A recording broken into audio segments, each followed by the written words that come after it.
We can't just insight ourselves away, read a new book, and create that change. We actually have to create that change through new embodied action. And the reason why many of us are stuck is because we're so reliant. Our nervous system actually has become habituated to certain ways of being. And this actually 100% applies to most of the ways we show up in our relationships. The body is the house again of our nervous system, which governs our entire way of being. It's the house again of whether or not we learn how to cope with our emotions. For a lot of us, we're not even aware that emotions are physiologically a part of ourselves. So I could make a case that the body is equally, if not more important. The mind is incredibly powerful, of course, can imagine a future that's different, can help us actualize those changes, but it is within the body that we actually have to embody those new choices.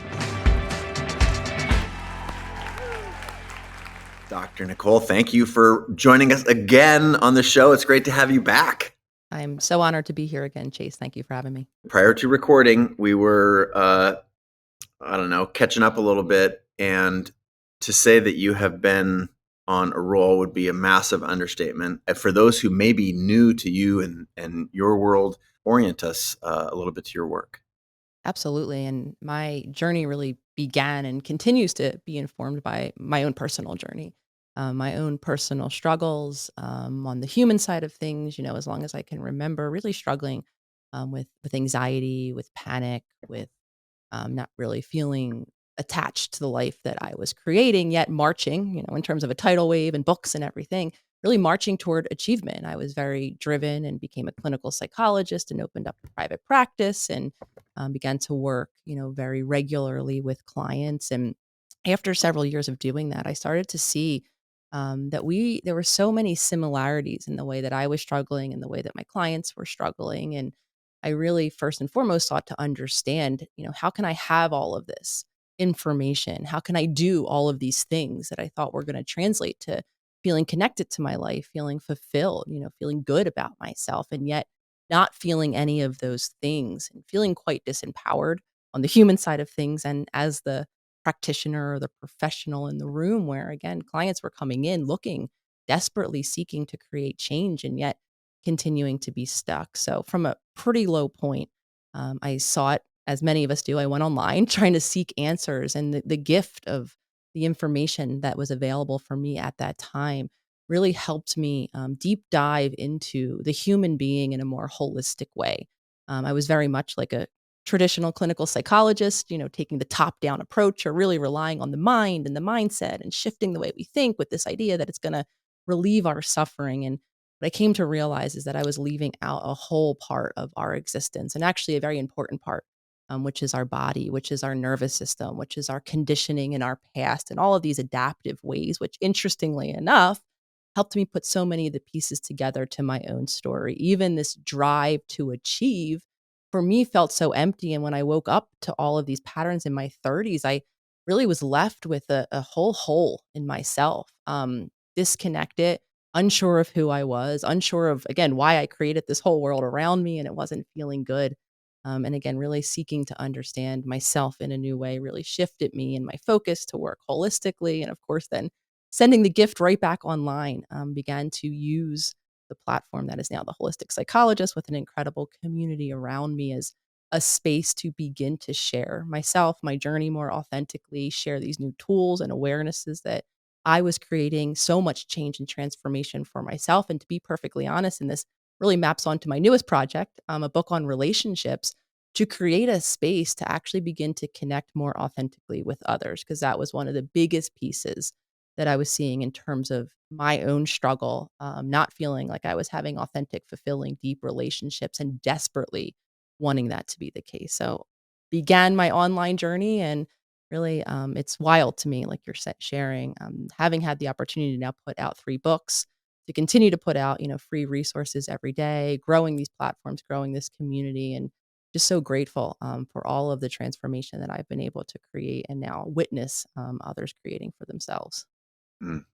Uh, the community that you built, specifically the Self Healer Circle, And I'll point to my earliest experience with your work was at the.holistic.psychologist on Instagram, which now has, I don't know, what do you at 100 million people? I think it's probably like 7 or 8, but Yeah. the this is why I sort of alluded to the tidal wave. You've just been the work that you're doing is so well timed. People do feel, you talked about your own experience, which is a very powerful place to come from. I think it helps with, relating to others. And there's a lot of insight that if you are able to, zoom out just enough, you can see how, gosh, there's so many of us feeling the way that you describe. And so that your work has been so well timed, as I mentioned, for me and so many others in our community. The previous episode that we recorded is one of our most popular of all time. And that's not an accident. And now your new work, How to Be the Love You Seek, is one of the things we're going to be talking about today. I want to start off with excavating a little something that you said in your introductory remarks there. And I'll butcher it a little bit, but it was something about the mind, that you came from the psychological perspective of sort of the mind, and the mind with, if you manage the mind, it can do all these things. But then you realize that there's other parts of us that are largely underrepresented in this field of wellness. And you used an example of the nervous system and a couple of others.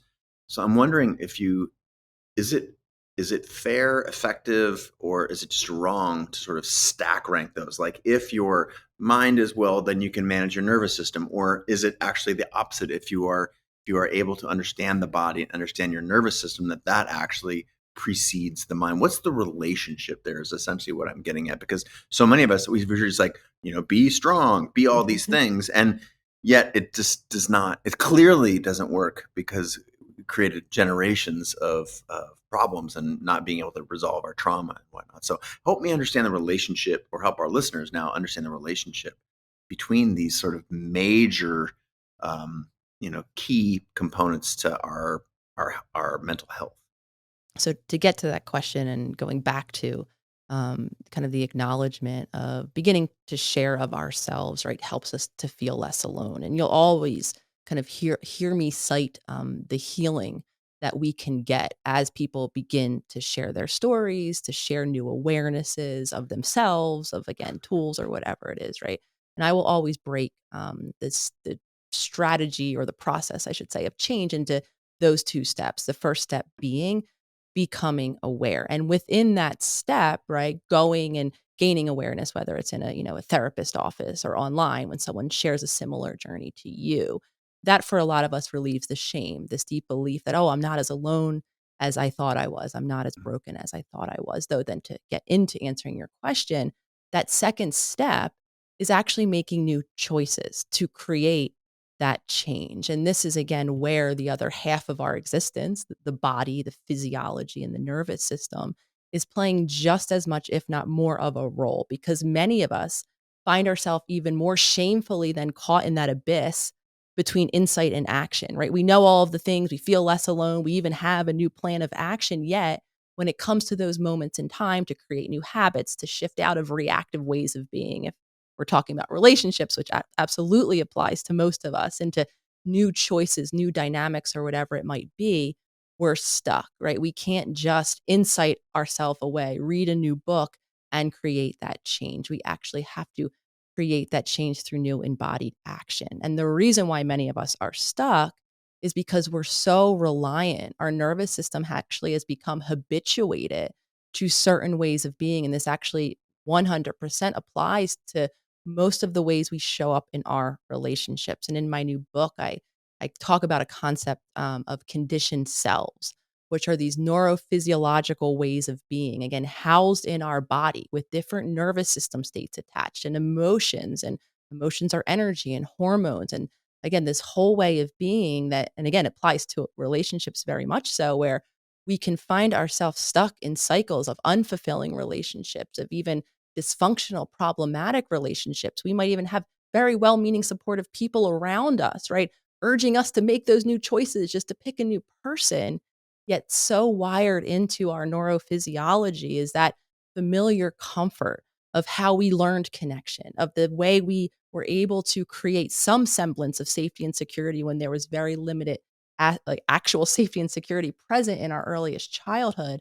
So we are reliant. So the body is the house again of our nervous system, which governs our entire way of being. It's the house again of whether or not we learn how to cope with our emotions. For a lot of us, we're not even aware that emotions are physiologically a part of ourselves. So I could make a case that the body is equally, if not more important. The mind is incredibly powerful, of course, can imagine a future that's different, can help us actualize those changes, but it is within the body that we actually have to embody those new choices.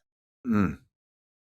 These You said you had in there a phrase of the earliest relationships, and I'll put in there just because I know the language of work that you do, this unmet need. And we see, if we are able to zoom out enough or pause or manage our nervous system and our psychology long enough to see the, I think the language you use is the power of trauma bonds, right? The patterns that we learned early on. And I would say, I'm going to generalize here, but let's say that for everyone who's listening and or watching right now, that some folks are open to understanding that we are a product of so much of our past, and as you talked about, the conditioning was such a very powerful word in your work. But for those who are dubious, or for those who might try and think their way out of, like, oh, what trauma bonds are you talking about? I had just a fine childhood. And so for the people who might be resistant, can you sort of like crack this open a little bit for us and help us understand the power of the trauma bonds and this pattern that we have of relating to others in a way that mirrors our early life experiences? And I would be actually, Chase, speaking to an old version of myself who, if you would have heard me speak upwards until I entered my 30s, actually, I would have described my childhood as happy, as healthy, as connected, right? As all of the things. I would have never checked any box of any sort of traumatic experience. And, I think the reason for many of us is we've become aware of a definition of needs. It's very kind of physiologically driven. We have this idea, and it's even been reinforced through generational childbearing practices and theories where there was a time, and given certain circumstances, I think even a lot about my parents who are of an older generation. My mom is now no longer here. My dad is 86 years old. He was born in 37, right after the Great Depression, where it was a feat in and of itself to ensure that physiologic or that physical needs of children were being met. If they had a roof over their head, if they had food on their table, if the family had enough financial resources to provide for both, right? Parents were congratulated and celebrated because at a time of limited resources and limited awareness that there was a whole emotional world that each of us humans share beginning in childhood, beginning in uterus, if you want to ask me, we were not aware that there was anything else to do. Similarly, I had that belief. Having physically present parents, always having a roof over my head, being, sent to schools and given opportunities in that way was one of the reasons why I was saying, oh, well, nothing happened to me, only to realize that we're emotional beings. We're emotionally social creatures. And very few of us in childhood, again, because of limited resources, limited education, limited abilities of our parents, if they didn't have emotionally attuned caregivers themselves, then chances are the needs that are being met for the large majority, being unmet, I should say, for the large majority of us, are our emotional needs. And our core emotional needs that we all share as adults, no matter where you live on this earth, are to be belonged, to be connected, to have the freedom and space to emotionally just be who we are, whatever state that is, and to remain connected to those relationships, which again, in childhood, define or our ability or contribute, create our ability to even survive. So, for the large majority of us, when we didn't have that safety and security, and especially when we didn't have our physical needs met, we did what we will all do, we adapted because in childhood, again, we're completely dependent on our caregivers to physically care for us. We're completely dependent on their nervous systems to help our own nervous system regulate. And when we don't have those two levels consistently more than not, and again, there's not perfection that we're striving for, but it's more consistent attunement than not, then what will happen, and just to tie these concepts together, is we will begin to adapt, to modify ourselves, to suppress certain emotions or certain ways of being, again, entering into these very conditioned ways that were the only ways that allowed us to keep the bonds that we needed in our childhood. So I think when we expand that awareness that, we are emotional creatures, especially for those of us like myself who did have our physical needs consistently met, then I think we can begin to understand all of these modified ways that we begin, or that we continue, I should say, beginning in childhood and then continuing across our lifetime to show up in our relationships. Whether it's like I was sharing earlier, oh, I became an overachiever. How that looked in my relationships is a lot of shame around even having needs at all. A lot of vulnerability of even expressing that I had emotions and that I could use support. Some of us go down the path of being a caretaker, always in care of someone else, or being a pleaser or a yes person, right? Always just deferring to the world around us. And that's not because it's who we are inherently. It's chances are because there were some unmet needs in childhood. And that way of being became the only way that we were, again, able to create those safe and secure connections in those earliest relationships. Mm. So eloquently articulated. Thank you for that. It makes me want to um, I jumped right into, I think it's like, I don't know, probably chapter 4 or something in the book, the trauma bonds. But somewhere in there, what you were sharing makes me want to put a pin in that and explore this idea of the descriptors and or the identity that, the words that we say to ourselves, and how powerful, potentially painful, and problematic these words that we say to ourselves can be. Because, anything, it's like I am, or I was, or this is the person. Like, I'm wondering if you can articulate. I'm realizing my question is not that clear, but it's something sort of vague, and how heavy a burden it is when we carry around these backpacks full of stuff that sort of define who we are, and yet, it's actually in understanding that we we do have choices, and if we can manage our body and subsequently um, do a better job with our mind, that we don't have to be who we were yesterday, that we actually do have a choice. So what role does those words that we say to ourselves play, and what's an early way to identify that we should make some changes, and or what are some of the things that we should do? I love you picking in here, and what you're beautifully describing, Chase, I is don't know, is it feels fuzzy to me now. no, no, you're describing the voice of our ego. This Okay. constructed identity that began in childhood, right? Based on the happenings or non-happenings in our relationships and in the world around us. And in childhood, it's really important to understand that from birth until probably about age 7 or 8, we're in what is called an egocentric state of development, meaning we connect all roads, all happenings or non-happenings. Again, I'm really simplifying all the different, varieties of childhood experience that we could have. Though all roads lead back to us.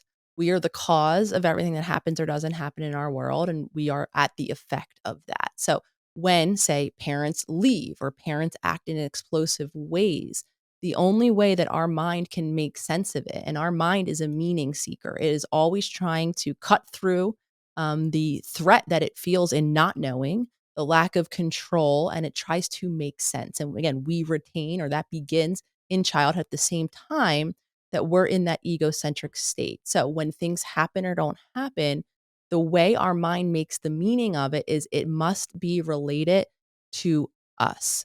And so the more then we repeat these certain things, right, that I'm unworthy because, mom or dad left or wasn't able to meet my needs in whatever way, physical or emotional, typically lead back to some idea that there's some aspect of ourselves that's unworthy, that's unlovable, or that's broken, attributing then the cause of, okay, well, that's why they're not present in this way, or that's why they are reacting in an explosive way and screaming and yelling or whatever it is.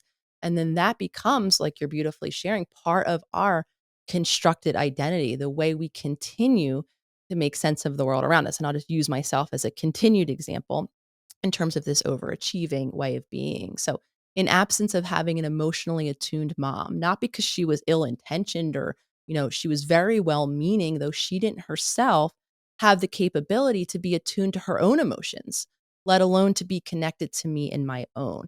The way, however, that she was consistently present for a very well-meaning, intention was when I was succeeding, right? I'm succeeding in school, I was succeeding athletically.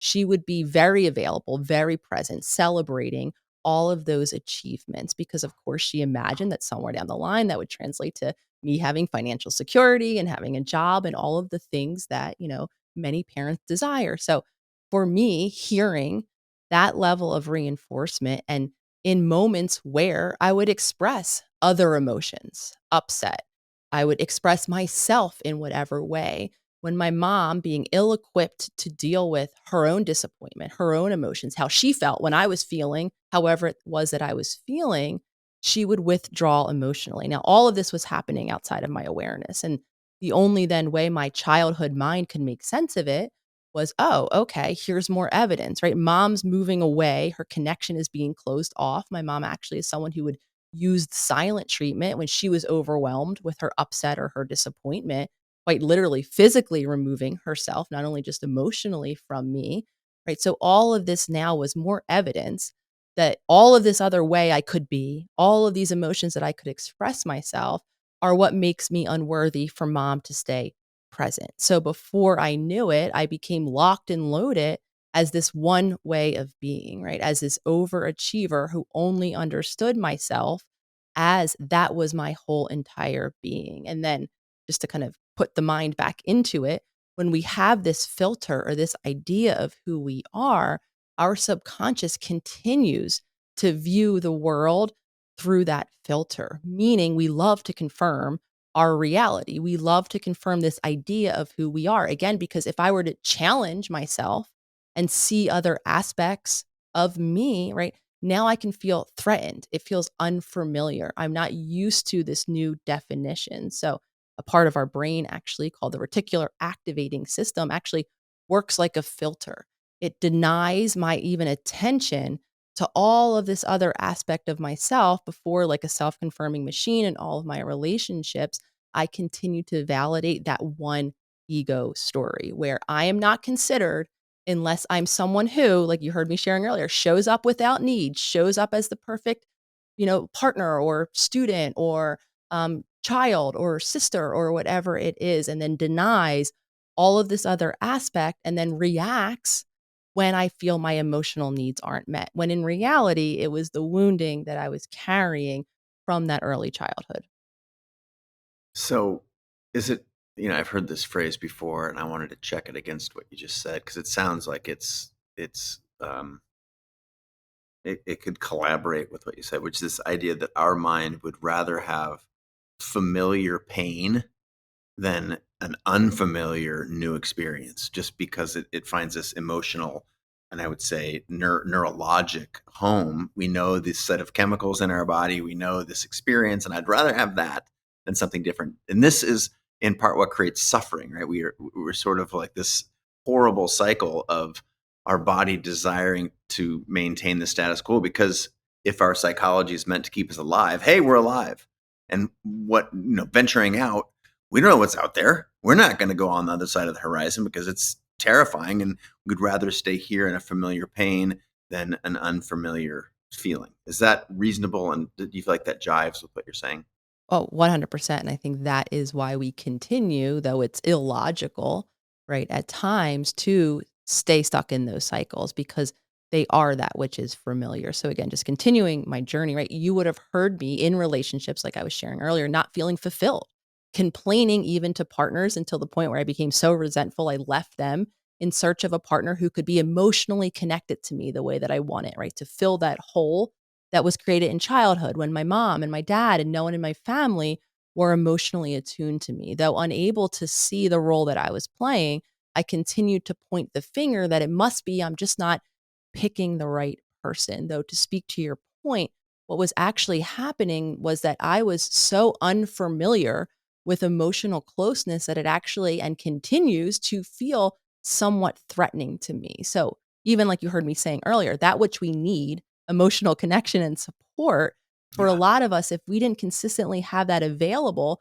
we're almost at odds within ourselves because the moment someone moves closer to me was the moment that I either picked a fight because I was so uncomfortable or withdrew, just like my mom emotionally shut down. And I still have, very much a discomfort being fully vulnerable, even with those that I'm close to, not because I don't want it, not because I know I don't need it, but because that wiring is still in me that I feel like that child again, right? Who only was taught that you don't actually get that connection, that connection is unsafe. It's unsafe to show all of your emotions or to express yourself fully. That memory is quite literally wired into us and it doesn't go away. So even though logically I know I want and need love and connection, I want to receive support and give support, there's still a very real part of my physiology that within that closeness brings me right back to that childhood experience where it didn't happen and what I was left with was my own feelings and that lack of support. Mm. I'm going to take us from chapter 4 of the book back to what I think it's basically the opening line, maybe not. If you skip the introduction, it's fascinating relative to what you're saying right now, which is most of us view relationships as happening to us rather than with or even because of us. And I heard you accept responsibility for the fact that no, actually, like I am contributing to this challenge that I'm having in relationships with this pattern that keeps showing up. And that is a very difficult thing. That is a very difficult thing. I think I'm going to go on the limb and say 80% of people listening to this right now are saying like they've spent the previous 22 minutes thinking about all of these other people and their relationships, and then that this sort of like punch in the nose of like, oh, I actually have not even just some, I would say a significant piece of the responsibility for those relationships. What are your thoughts? Oh, I again have been that person and would have fought you tooth and nail to assume any of that responsibility. I was sure, especially because at the time, again, I was a clinical psychologist. I had all of this self awareness.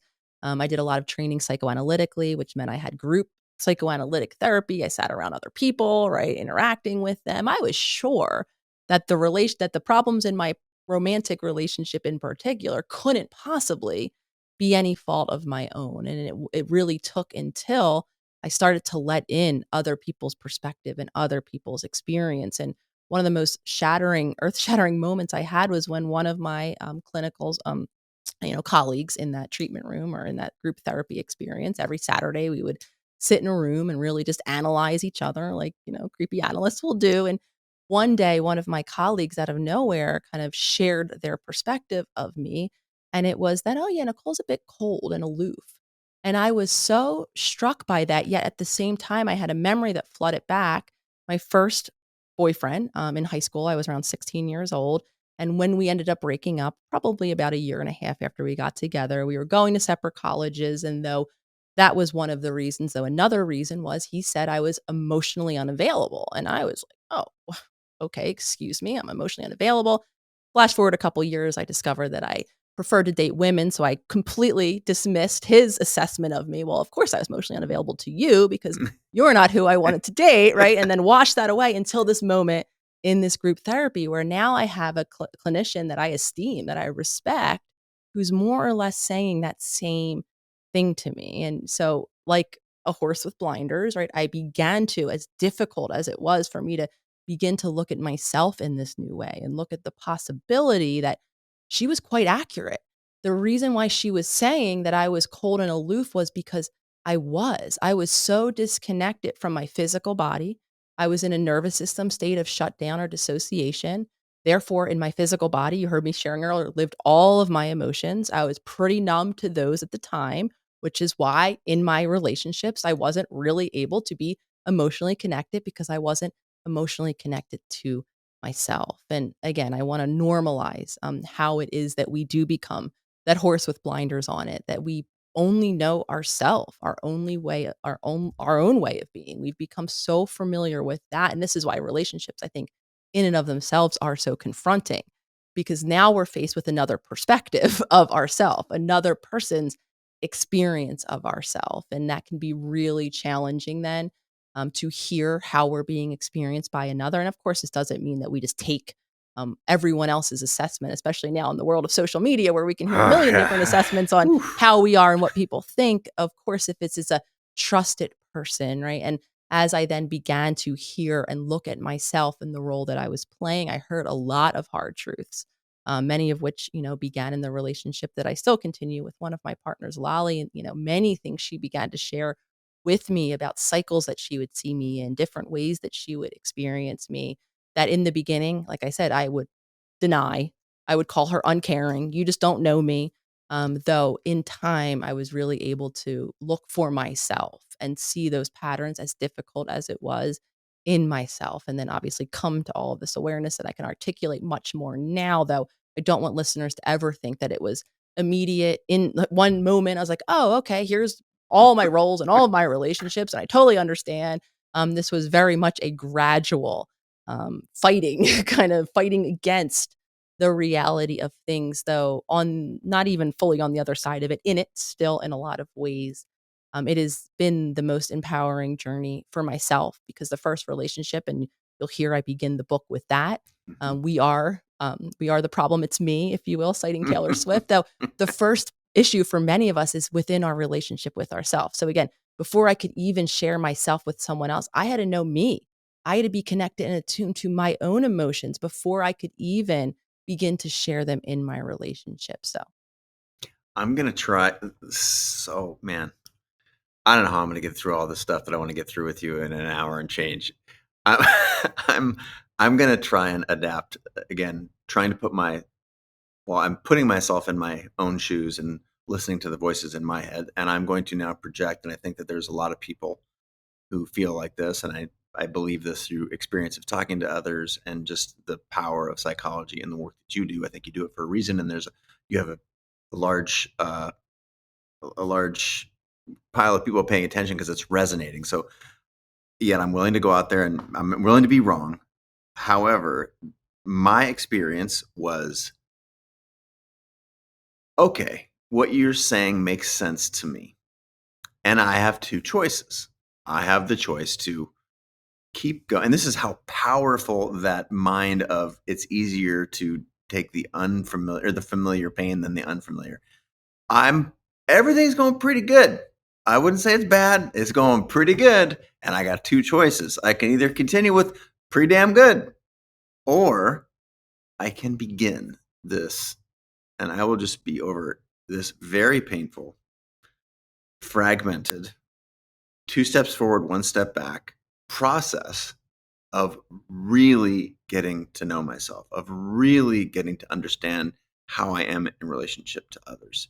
And what makes those of us who are willing to do this work, can you say anything that will make that choice a 1% better choice than the choice to just continue? Because that was the hardest part for me. That was like, oh, I mean, I got it pretty good. You can keep going with pretty dang good, really good by most measures, or you can basically, take it in the teeth here for a little while and do hard, meaningful, but hard work. Why choose the latter?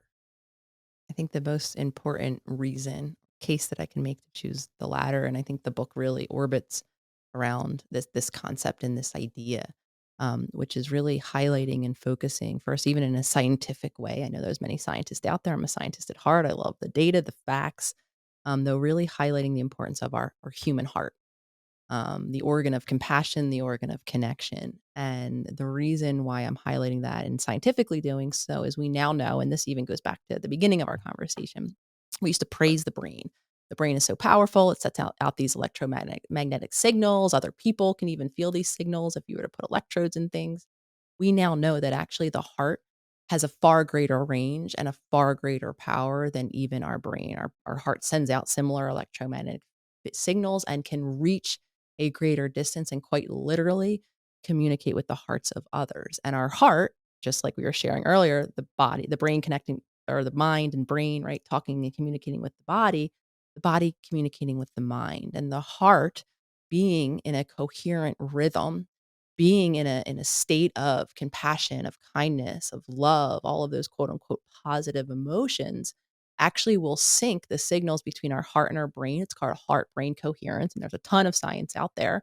And it will result in us being physically healthier, emotionally healthier, and can actually impact through a concept called social coherence the actual heart brain coherence of those around us. Meaning, when we're in that grounded, compassionate, open to connection state, regardless of if someone else across the room is stressed out, we will send out those coherent signals, possibly even helping their nervous system outside of their own awareness co regulate and feel safe to do that and safe to open to connect. So, tying this all into the question of why should I know or really look at who I am?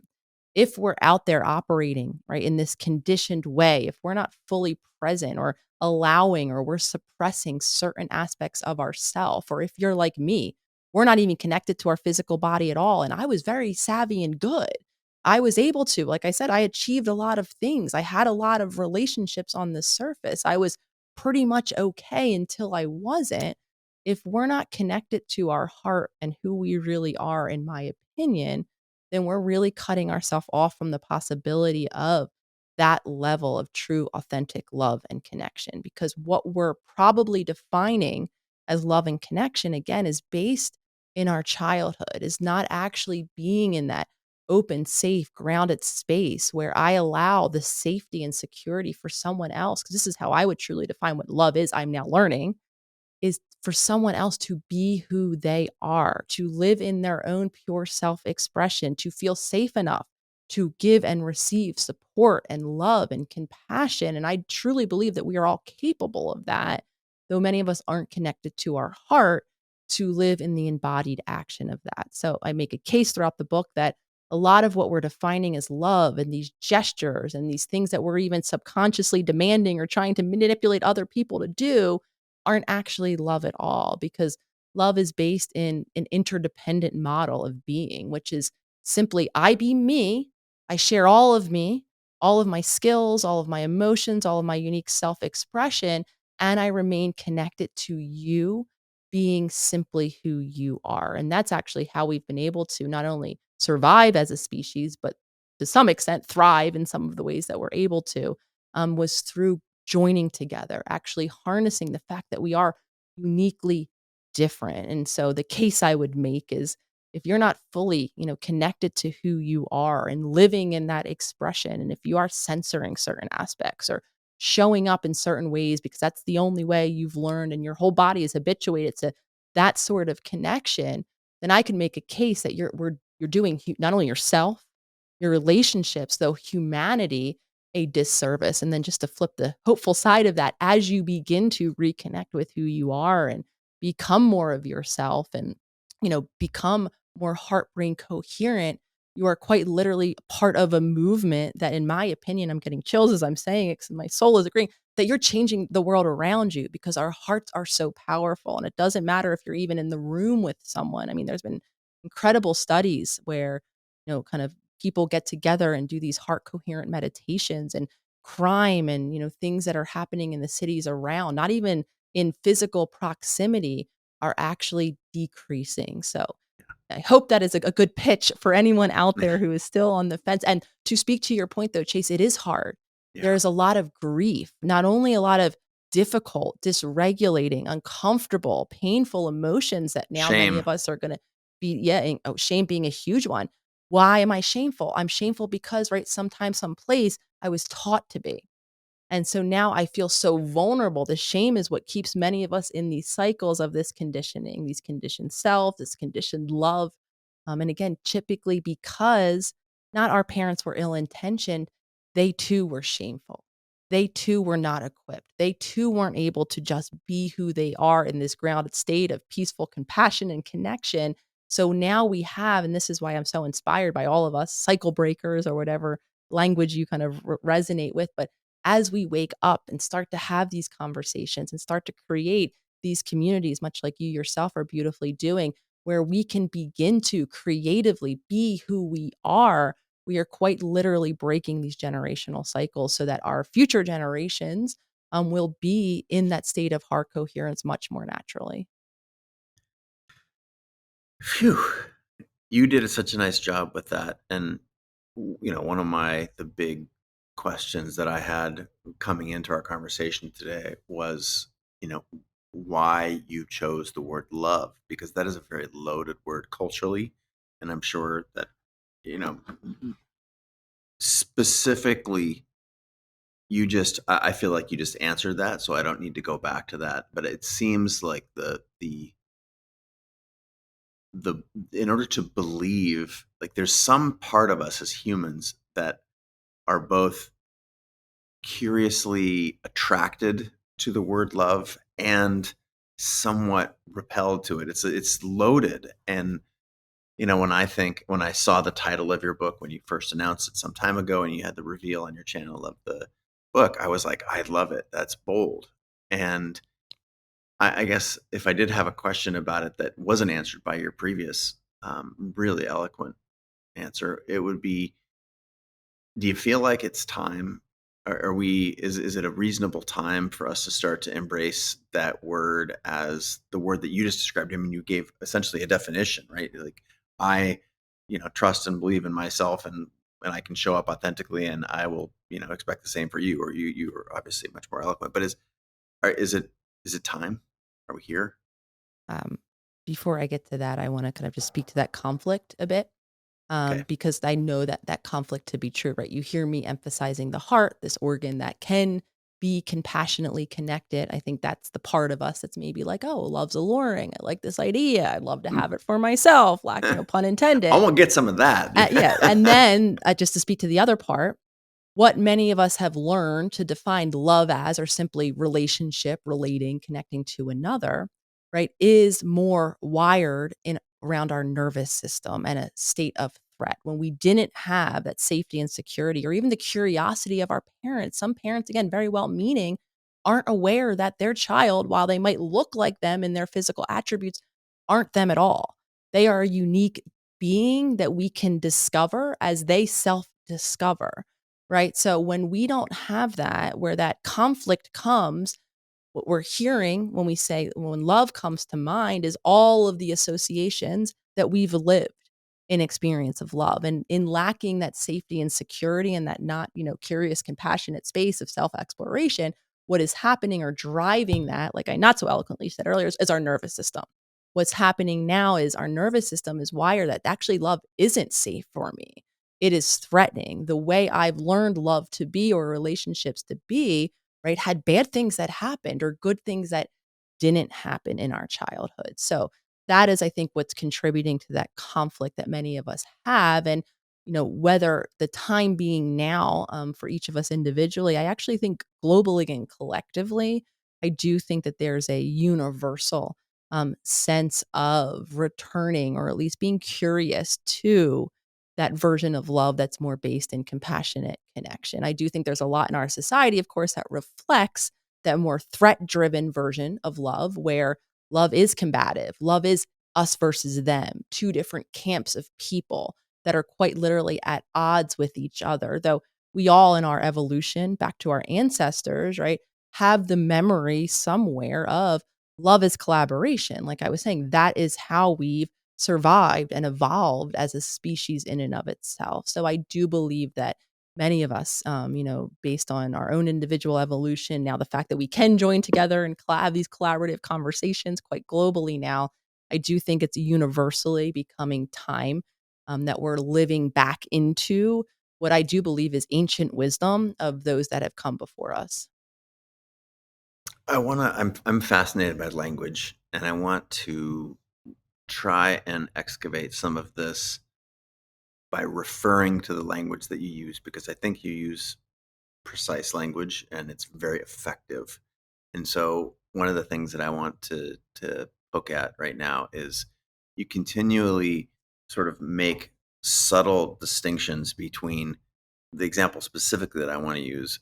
And I'm making this point because I hope to catch a couple listeners off guard here that may still be dubious to the fact that this applies deeply and meaningfully to them, which is not that you had something that happened to you, but that you didn't have things that should have happened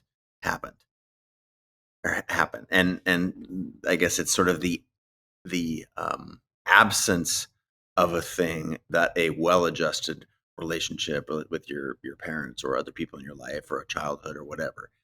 And I'm fascinated by those because there is a whole group of people, myself previously a part of this, the trauma in relative to so much other trauma that I was aware of that friends had experienced, that you hear stories, you're aware just in pop culture in general, and to not have those but to still have problems. There was a gap there for me that you fill that really clearly with language. So can you zoom in on that a little bit and help people who might not have had like the, well, it should be nothing wrong with me because I had a normal childhood or whatever. And you talked about it very briefly in the intro, but I want to zoom right in on this for the people who are doubting whether or not they should have permission to feel these sort of disconnected feelings that they might be feeling. And again, speaking to a past version of me that was only looking at, right, the possibility of bad things happening. And when none of that was, and I could not recall any of that, I determined, much like I shared earlier, that, well, that means that everything must have been okay. And again, so even starting with what I was just kind of sharing about curiosity, right? Having a parent who understood the separateness of our being, right? We are a separate being. We have different thoughts, different perspectives, different wants, different needs that get met in different ways, different emotions, different ways that we feel soothed in our emotions. And when we didn't have that, oftentimes, again, it comes from our parents' own wounding. Sometimes from a very well-meaning place, parents who had, things that were problematic or dysfunctional or downright abusive happen to them, right? Very much affirm that they're never going to create that experience in their own children. So then there's an overcompensation, sometimes a hypervigilance, sometimes a swooping in without being curious to how things might feel for someone else, and a solving of problems, right? All in a very well intentioned way. And on the surface, we could start to define again these things as support and love and care, and then look for people that tend to us in that same way. Though, when we don't have that separation, that space to have curiosity, to be able to explore and to freely share. I mean, those of us who have children or are around children, at least when they're very young before they become conditioned out of it, will say whatever is on their mind. Will share their perspective. Will show you exactly how it is they're feeling. Will self-express. They'll wear whatever they want. They'll, be however it is that comes natural to them. And again, over time, depending on how the world around us, and again, beginning in our core family unit, though, of course, extending to school and peers and things that happen in all of these other environments, right? We learn to modify our self expression. So that, I think, again, opens up this things that didn't happen when I didn't have the safe space, when my perspective was met with, don't, oh, you shouldn't believe that for whatever reason, or my emotional self expression, like my mom, right, was turned away from or was reacted to in whatever way. Or maybe we were told not to be angry because anger is bad, or whatever it is that we heard about our feelings. And then more so when we were just being us and we were urged directly, told not to wear that thing out. What will the neighbors think? Or indirectly, right? We weren't as attuned to or loved and connected in those moments. Any and all times that happened, we were registering all of the reasons why we should stop being, doing, sharing, right? Expressing those aspects of ourself. And again, the more that happens, the more we construct, much like tying all these beautiful concepts together, we construct this idea of, well, okay, it must be because this is who I am. This is the only way that I'm, worthy in my relationships. And then as we age, we have peers and we develop friendships, and we continue then to do the same things that we learned in our childhood home. So I'm really talking globally, in terms of the things that might not have happened. But again, it begins with that separate awareness and that safe and secure base to express ourselves, even if and when, right? the thing that we do or say or the choice that we make might have a consequence, right? I think this is another kind of path parents can go down in a very well-meaning way. Well, I want to protect, right, my child from harm. And this is, of course, outside of anything egregious that we're allowing our child to do, like run out in the middle of the street. It's actually beneficial to create a safe home base for our child to come back to if they make a wrong choice, if they make a mistake, right? If something that they expect or wanted to happen doesn't actually happen, even if we knew what was going to happen next for them, to allow them to learn and to grow and to be then that safe and secure being who's, again, important part here, in their own calm nervous system, not just saying the right words and internally, right? Reacting or with a heart rate racing, reacting from a dysregulated state because our children are not only listening to what we're saying, like I was sharing, the power of the heart and the power of the nervous system, they're feeling. So if we're saying things, and again, this is why whenever I'm asked a question on parenting, I think sometimes with the expectation of being, what's the script to say to my child, or how do I help them navigate it? I much like the book, I always turn focus back because many parents are saying the right things. Though if their nervous system isn't giving the feeling of that safety and that security and that grounded presence, then that's what's going to override what is being said. Mm. I'm going to play that particular section for my wife because we've had that conversation before. I am an intense person, and I come with a lot of energy, and that cuts both ways. And she uh, is she's a highly sensitive and an amazing human who helps me understand understand that about myself in a very it has been a long process, and so it's refreshing to hear you talk about, you could even like you talked about in the parent relationship, but even in relationship to one another, and as peers or intimate relationship, you can say all the right stuff, but the energy really, really matters a lot. And I know so many of my friends, I've had that conversation with them in private before, like, do you ever say the right stuff but still struggle to show up in the right way? And it's not universal, but it feels way more common than I had originally thought before looking at any of this stuff. So thank you for articulating that in a way um, that was helpful.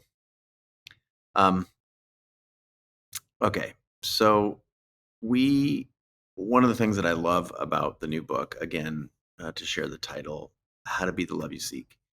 The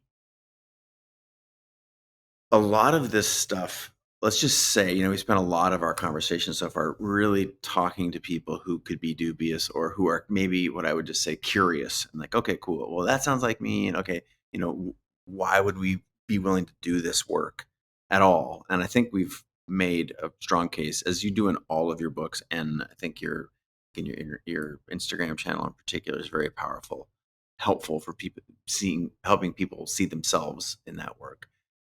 And yet, what is mostly missing at this point, not in your work, but in most of this stuff, is sort of some practical applications. And this is where groups like your self healer circle come in, and even just within the book, you've got some exercises, and I flagged a couple.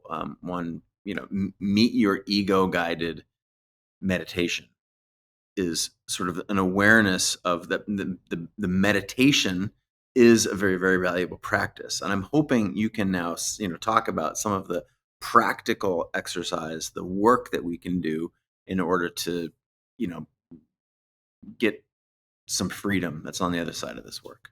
Absolutely, and just kind of piggybacking off of that meditation in particular, and I wanna even expand a bit, the definition of meditation for some of us, because I know that can feel very Yeah. threatening, and there's a nervous system-based reason, for a lot of us why we can't sit in stillness or meditation or silence, and that's, again, because our nervous system didn't learn safety in that space. But before I get to that, so meditation, just to expand the definition a bit, is of course when we put headphones on, and I do give access to a guided meditation of the Meet Your Ego version in the book. And you could put headphones on, sit in a quiet room, right? Hypothetically, close your eyes and be taken on this guided experience. And at the same time, we can become consciously aware because what we're doing in meditation is we're tapping into our consciousness. I like to describe it as the overhead lights on in a room, right? We're illuminating.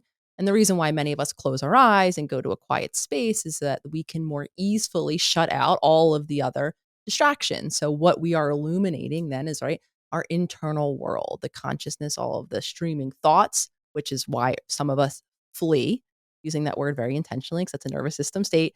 We flee, right, the meditation experience because my thoughts are too overwhelming. They're racing too much. They're saying disturbing things, right? I don't want to be in that space.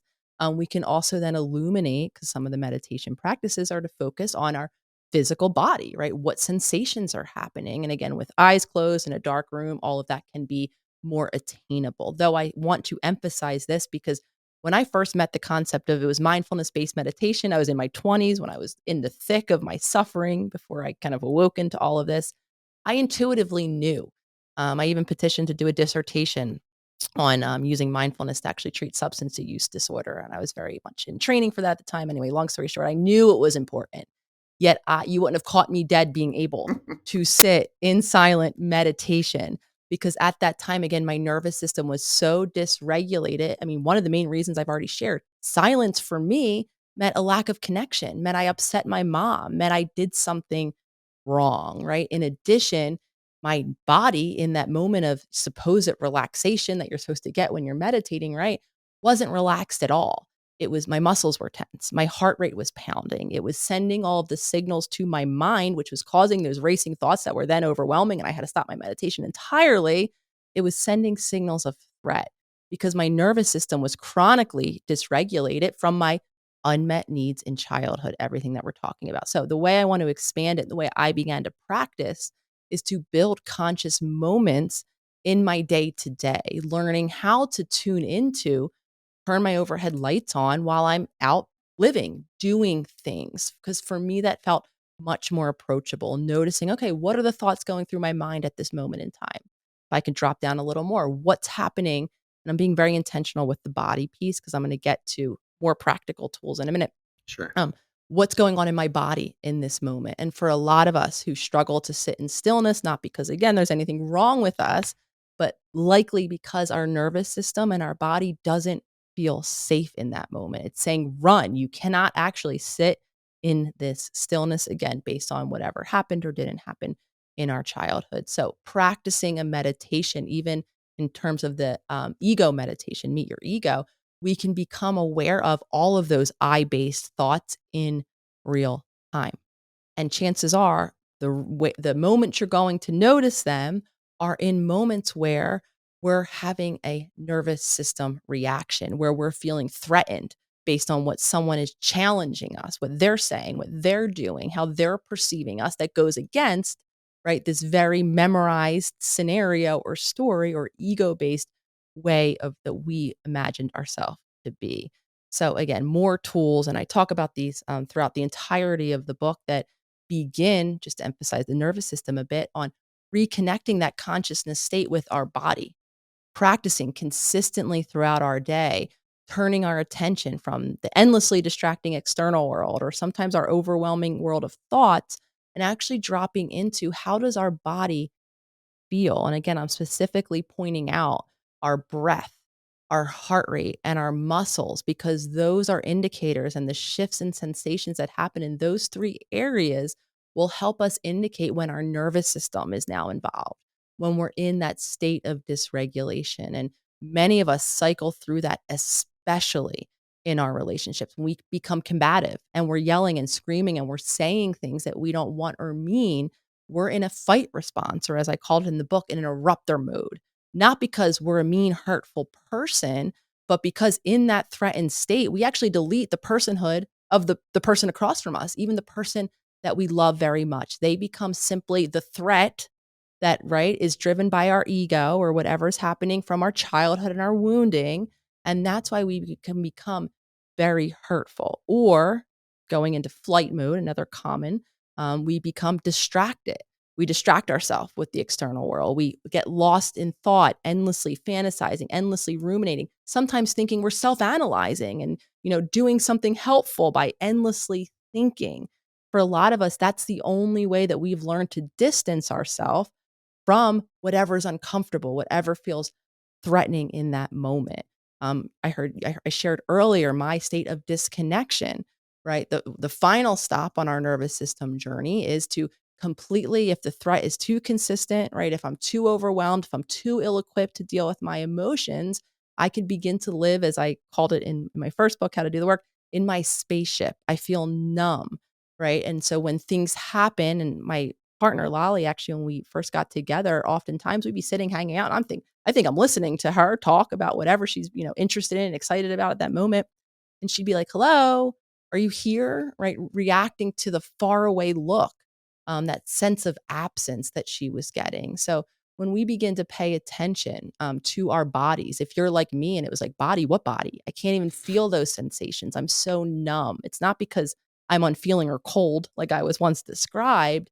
It's because I've become so protective, so distanced from all of the overwhelming emotions. So throughout the book, I talk more about those different nervous system states.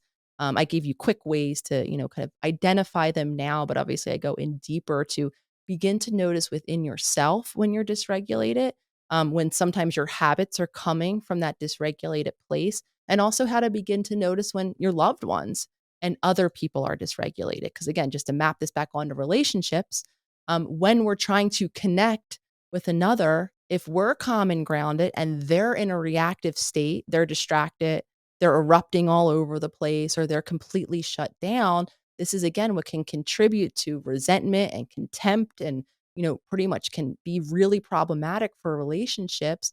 They, just like when we're in that state, they can't see or hear us. They're not actually open for connection. And that's why relationships become so complicated. We have two neurophysiologically wired people, right? Based on trying to just protect oftentimes our heart, our nervous system, because we didn't feel safe in childhood, now that are at odds in these moments of conflict or in these moments of disconnection, or sometimes the entire dynamic itself. And you brought up the concept earlier of trauma bonds are based again in this wounding, not in a calm, grounded, compassionate state, though it is possible because we now know that our brain and our body can rewire, can change, and all of the tools that some of which I just shared now and I share throughout the book, will help contribute or help us create that second step. Becoming aware of our patterns will allow us then to make the choices, and those choices are embodied ones, ones that will feel uncomfortable, ones that will actually, though, over time, teach our physiology how to deal with stressful moments, how to actually be in that calm, grounded, curious state that I was describing is ideal in childhood, and hear and explore a different perspective even when we don't agree with the perspective that we're hearing. And that's why it's so challenging, because those are the moments where inherently we're not in that common grounded state. We feel threatened, we shut it down, and we argue. Someone has to be right, someone has to be wrong. And now we're not two people working toward the same goal. We're actually two people at odds where we quite literally feel the one is a threat to ourselves. Hmm. Man, what I felt right there is a sense of hope. And this is a very common theme, and especially in this book. And it doesn't, doing work like this, work that you specialize in, it doesn't always feel like that to the onlooker. I'll say that from personal experience um and my belief that this is a, in the particular may lie the universal. And so earlier I framed it like, how are we going to decide to keep this like pretty dang good thing going, or break out our shovel, put on the bandana, and start digging a very difficult hole. So to flip that, how, like, what would you do, what would you say to someone who's like, okay, I'm open to it, like, what is a hopeful, heartfelt on ramp that you can give somebody that, yeah, it is hard work, but it's so worth it, or you start to get wins quickly, or what is some what are something you can tell us that will encourage us to do this work when again, I feel it's the most important work that you can do, but also like in the face of it seeming like a big challenge, give us some on ramps. Absolutely. And I'm actually smiling that you would even describe me as being hopeful because, again, there was a time, somewhat a decade ago, where hope was nothing that I was able to embody. And I remember the first time where I forget what was happening in an exchange between Lolly and I. And she looked over, she goes, "Oh my gosh, Nicole, I think you're feeling hopeful in this moment." And the reason why I just want to emphasize that for anyone who's not feeling hope or who doesn't, feels absent of hope.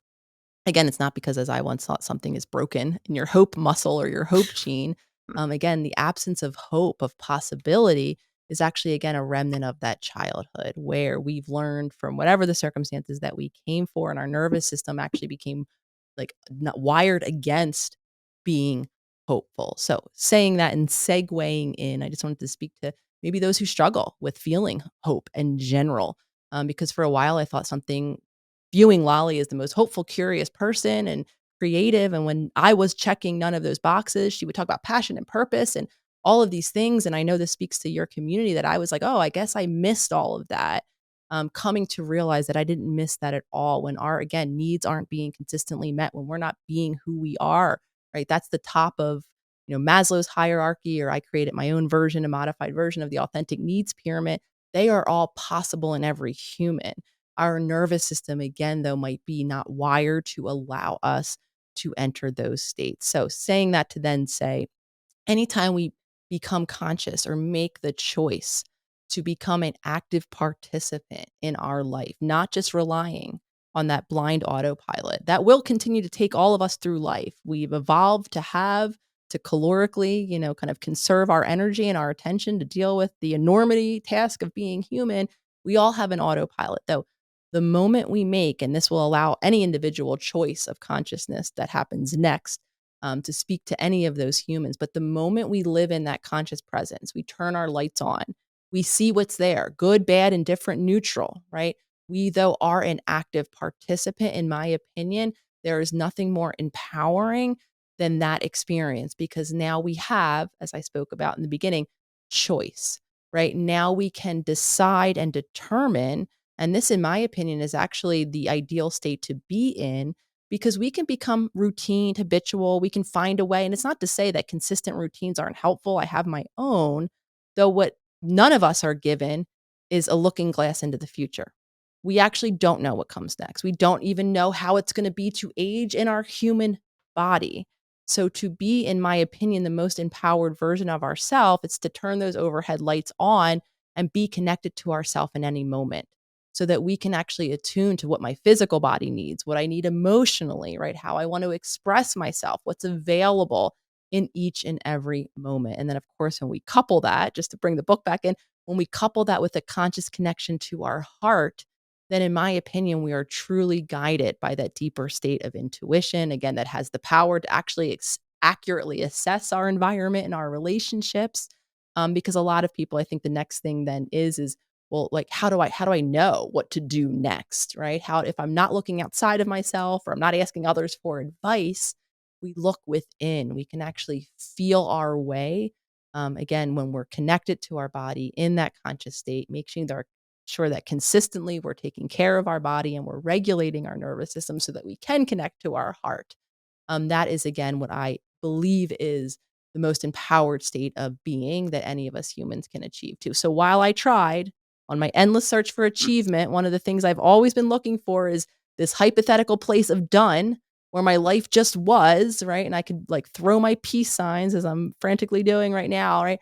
I've come to determine and to realize and to embody the very uncomfortable realization that that doesn't just come from something outside of me, right? We're an ongoing process and evolution. We're a creative being. I've even had to settle into different seasons of creativity. Again, this idea of, oh, well, I must create because there's a deadline due, or I, think I want to put this next book out at this time next year. And I really had to settle into that's not how humans are.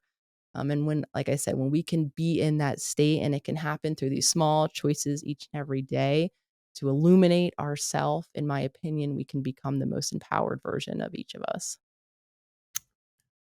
I'm really tempted to end our conversation there because that talk on hope and the highest, even to say the words, the highest version of ourselves is just such a like a stamp.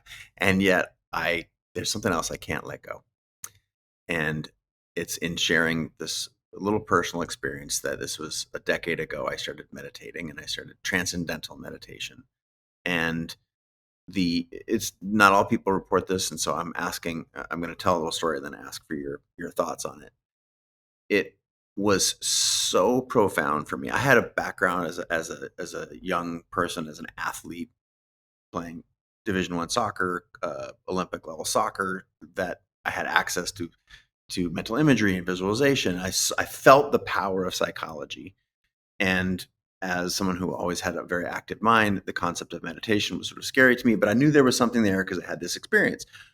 The the profundity of my earliest meditation in transcendental, it hit me like so fast and so hard in such a powerful way that it actually freaked me out. And I went through this. When you do the transcendental meditation, it's a course. You go back and you have access to the teachers. And I went back, like, let's call it a month later, and I said, I feel like something is deeply wrong with me now, because there is a quiet in my brain that feels almost like nothing. And I'm juxtaposing it, I think, for the previous 30 years of machine gun activity in my brain, judging, not judging, responding, thinking, just, and I was like, I feel like it actually sort of took my soul away. So it's like, it was a downgrade. What's wrong? This is a downgrade. Here I am, pretty good at this. I care a lot. I'm doing it twice a day for 20 minutes. And there's so much space. What I came to realize, what I believe is what I realized, and this is where I'm hoping to get your feedback, is I suddenly had space to actually choose my response. There was enough quiet that I could actually be present for other people. And this is why the book on relationships was so interesting to me. I was reading it, I was like, shit, that's actually what was happening to me. There was, and I literally, I called the guy and I'm like, I think I need help. I think I'm broke. I downgraded. I need my old software back, please. So can you validate those feelings, having been in the psychological, clinical universe for a long time and then doing this work? Can you validate or invalidate or comment on my perception here? I want to speak to, I think, the large majority of many of us, which is, the evolution of our relationship with our mind is, for a lot of us, we're so merged with our thoughts, we think they're us, right? And then we create a little bit of space where we start to get, like you're saying, that onslaught. We become self-aware of what we're thinking, right? Oh my gosh, I'm endlessly analyzing, I'm judging, I'm doing all of those things. And I actually very interestingly had, I was giving a talk when I was in London last year, and around my workbook, and someone had asked, 'cause I kept using hold space, create space, some version of this language. And I had someone very astutely say, well, can you say what that exactly means? And I'm like, oh, thank you for asking me to define that a bit better. And so what you're describing exactly is, right? Things are always happening. The more, though, we can elongate that space, first and foremost, for some of us, that means tuning into that we're not that voice in Hmm. our head at all, and creating, right, that separation. Now we can give ourselves, like you're beautifully sharing, Chase, the choice, right? And I say this to say, because I think some of us have this idea, when we become conscious, we create a practice, whether it's in sitting meditation, whatever version, transcendental, whatever one resonates, or active, consciousness that I was describing earlier. I think some of us have this idea that that means that immediately, right, our thoughts just shut off, or that is not true. It is the practice, like you were kind of having the own experience of creating more and more distance, where there's still things happening in our mind. There's still things happening and sensations that'll always be happening in our physical body, because it's running our life. It's responding to the world around us. It's ever changing. Though what we're creating is more of that distance that we can then become, instead of reactive, right? A thought, get it next to a feeling, to the reaction, to the thing, right? We can create that responsiveness, that, I call it in the circle, we talk about an empowerment pause, right? Having all of that happen. Now, of course, just tying again all this beautifully together, that means that physiologically in our nervous system, we have to learn stress resilience, or the ability, we have to widen our window of tolerance to tolerate those racing thoughts, to tolerate what we're becoming aware of that are very uncomfortable sensations in our body, right? This isn't just hypothetical, it happens because you hear me saying it's going to happen. We actually have to embody it, teach our body to be able to deal with that range of discomfort that we can increase over time without just feeling threatened and falling right back into that reactive cycle. And when we do that, then you have that ability to pause in that empowered way where you can take in and, utilize all of this important information. Like, sometimes the thoughts that we're having are very enlightened. They're things to pay attention to. Definitely the emotions that we're having in our body are messengers, right? They're giving us information. So we can assess everything and still show up in that embodied space of empowerment, right? In that pause where we can then choose what it is that we do next. Mhm. What a relief. I say that tongue and also actually truly meaning it, and also like we're still on the journey, right? Yes. Thank you very much for helping us learn how to create the safety that we all ultimately, I think, seek in our own body, in our mind, in our heart. For the book does an amazing job of helping us identify unmet needs. I think that's a big gap for a lot of people, and to develop emotional resilience, to cultivate this heart coherence that you have spoken very eloquently of over the last 75 minutes. Again, the book is How to Be the Love You Seek. Thank you so much, Dr. Nicole, for being on the show again. Any final words? I know there's so many other places at the.holistic.psychologist on Instagram, your website where you can connect with the self-healer circle. Anywhere else you want to point us before I let you go? Well, thank you first and foremost, Chase, for having me back here again, for having this conversation. I always love the opportunity to connect to you, and thank you for all of you listening. When I wholeheartedly, share my gratitude, it is the global community that we are all a part of, and having these spaces where I can so freely be myself, because it isn't something that, as I've been sharing throughout this entire time we've talking, something that came easily, that came naturally. It was a challenge from the moment I set up my holistic shingle, if you will, on Instagram, right? There was still that conditioned part of me that worried what people will think, and smiling as well when you kind of describing, the wave, the tsunami in the beginning, and really wearing that in my heart, because I think part of that is I've seen my own evolution of comfort with sharing my truth, even knowing that there will be reactions, opinions, even misinterpretations. And I think that has created more of an opportunity for me to be in a flow, and to feel, kind of less censored.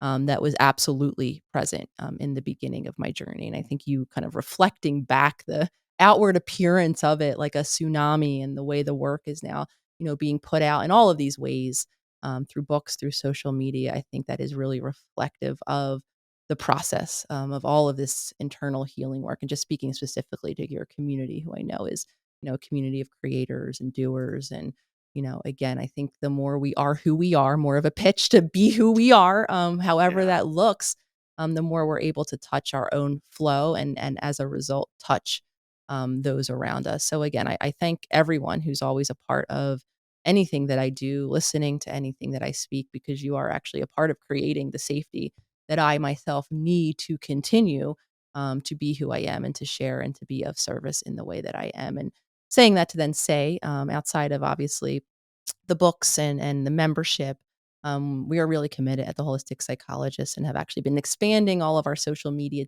teams at this point to make sure that we're on each and every platform, and continuing to have these conversations and putting out these free resources, in a way that is globally accessible for all people. So, whatever your social media platform that you like to consume content You're is, there. You're we there. have a presence there. And like I said, we remain committed to continuing to grow those communities, because for many of you who, don't have the means to buy the book or be in a membership, or, are in a country where there isn't even, the opportunity to gain outside support, or to even have some of these conversations.